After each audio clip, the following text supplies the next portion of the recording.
Hey guys, welcome back to my channel. In this quick tutorial, I'll show you how to add a speed ramp inside CapCut.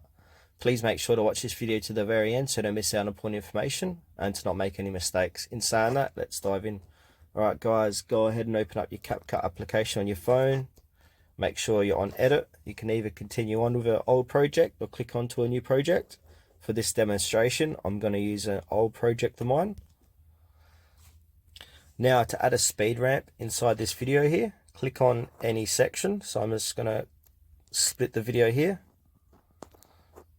and then about here as well.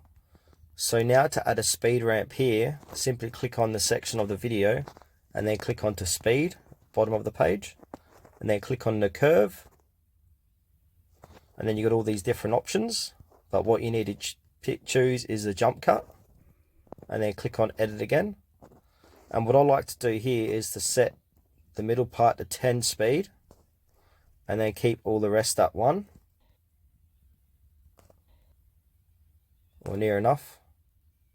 Once that is done, I'm going to click on the tick, and now I've added it a speed ramp. So if I press play from here, you'll see the speed ramp